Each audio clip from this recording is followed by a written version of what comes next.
बिहार विधानसभा में सत्ता पक्ष और विपक्ष एक दूसरे पे हमलावर है। विपक्ष का साफ शब्दों में ये कहना है कि सत्ता पक्ष उनकी आवाज़ को दबाना चाहती है।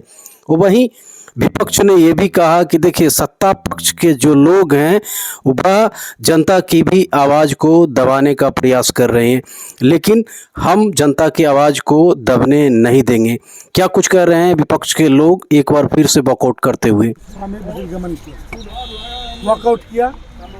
उसके कई वजह थे। पहली वजह कि बिहार सरकार ने लगभग 22,000 करोड़ का बजट पेश किया और उस संदर्भ में तमाम बातें कही जा रही हैं, लेकिन अंतिम व्यक्ति जिसको सुविधा मिलनी चाहिए थी उस स्तर पर सुविधा की अभी बहुत कमी है। इस बात को विपक्ष के द्वारा जब गिनाया गया तो सत्ता पक्ष के लोगों ने तथाकथित रूप से 2005 के पिच पहले का जिक्र किया। 2000 इसके पहले भी सदन में इस तरह की बातें हुई हैं, लेकिन हम लोगों ने उस बात को याद कराया कि 2005 के समय जो बजट था, जो 2005 के समय जो इन्फ्लेशन रेट, मुद्रास्फीति की स्थिति और उसमें केंद्रीय सहायता, तमाम चीज़ें, उस समय सोना का भाव 7,000 रुपये, 6,000 रुपये 10 ग्राम हुआ करता था। आज सोना का भाव कितना है? 1.5 लाख से 1,75,000 रुपये प्रति 10 ग्राम। आप जब इस दर से आप महसूस कर सकते हैं कि किसी भी कार्य को करने के लिए 2005 से यदि तुलना आप करेंगे तो उसी रेशियो में बाकी चीज़ों को भी देखना है सर। तो ये बिल्कुल गलत ढंग से और भ्रामक ढंग से लोगों को भ्रमित करने की कोशिश होती रही और उसी क्रम में चरवाहा विद्यालय का नाम आया। जिस चरवाहा विद्यालय के कंसेप्ट को पूरी दुनिया ने सराहा, यूनाइटेड नेशंस ने उसके बारे में बहुत अच्छी और बड़ी बातें कही, उसको लेकर इस तरह से हे दृष्टि के साथ उन चरवाहों और हलवाहों के प्रति अपमानजनक भाषा का प्रयोग किया गया एनडीए के माननीय सदस्यों द्वारा, जिसका हम लोगों ने विरोध किया। और तमाम चीज़ों के बाद अंत में बात यह है कि सरकार इतना बजट पर खर्च करती है, लेकिन आज भी हजारों लाखों बिहार के गरीब लोग हैं जो पटना इलाज कराने आते हैं तो दलालों के द्वारा प्राइवेट अस्पतालों में, कुछ मैं सभी के बारे में नहीं कह रहा हूँ, लेकिन बहुत सारे प्राइवेट अस्पतालों में ले जाकर उन्हें भर्ती करा देते हैं। न वहाँ एक्सपर्ट का ठिकाना है, न इक्विपमेंट का ठिकाना है और बंधक की तरह उसे वहाँ बना के रखा जाता है। जब मरीज की मृत्यु हो जाती है तो वेंटिलेटर पर उसको मरे हुए अवस्था में रखकर और प्रतिदिन के हिसाब से उसे पैसा वसूला जाता है, उन्हें टॉर्चर किया जाता है। इन तमाम चीज़ों पर सरकार का नियंत्रण होना चाहिए।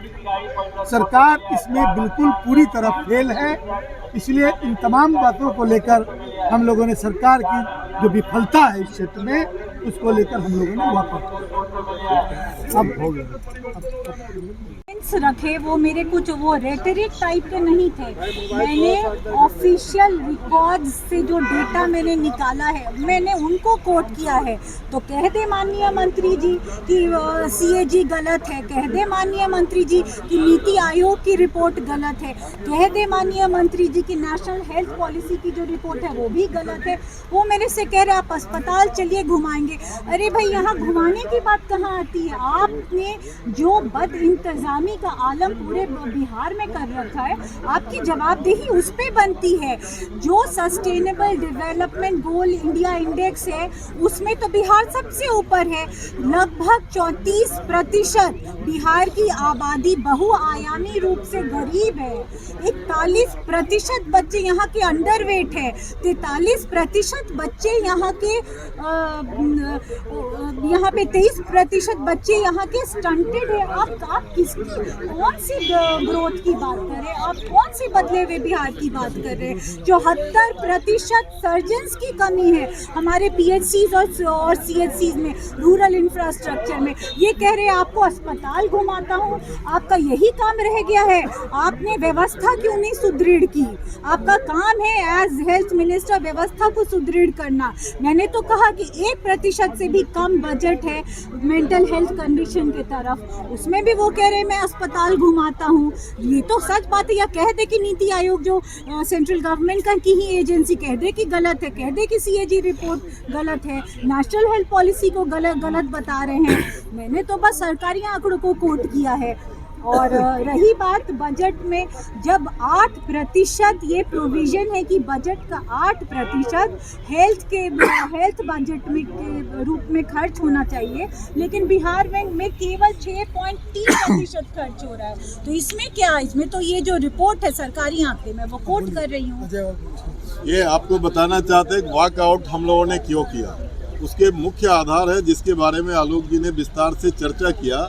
ये सदन मजाक गरीबों का उड़ाने के लिए नहीं है, बल्कि हेल्थ सेक्टर में क्या काम किया उसके बारे में जवाब देने कहा। अगर हेल्थ सेक्टर में काम को आप देखेंगे तो मैं एक सवाल तो मैं माननीय मंत्री जी से मैं पूछा कि आप बताइए कि बिहार के सभी जिला में जो है वेंटिलेटर है लेकिन टेक्नीशियन नहीं है। अब बिना टेक्नीशियन का वेंटिलेटर रखे हुए अरबों रुपए के खर्च करके आप जो लाके हॉस्पिटल में दिया, यह तो जवाब दो ना कि उसको चला क्यों नहीं रहे हो।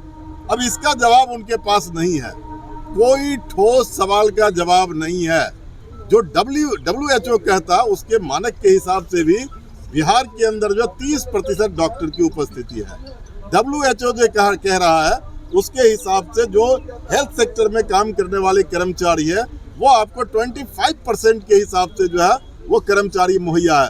और सबसे बड़ा भ्रष्टाचार का खेल जो है हेल्थ डिपार्टमेंट में वो है कि उसके आधारभूत संरचना से जो हॉस्पिटल का निर्माण हो रहा है।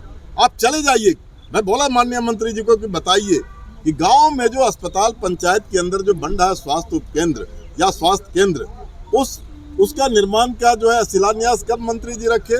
7 साल पहले, और आज तक वो बन रहा है। 7 साल से वो बन रहा है और कई तो ऐसे हॉस्पिटल है इनका शिलापट रखा हुआ है और अभी तक शुरू भी नहीं हुआ है।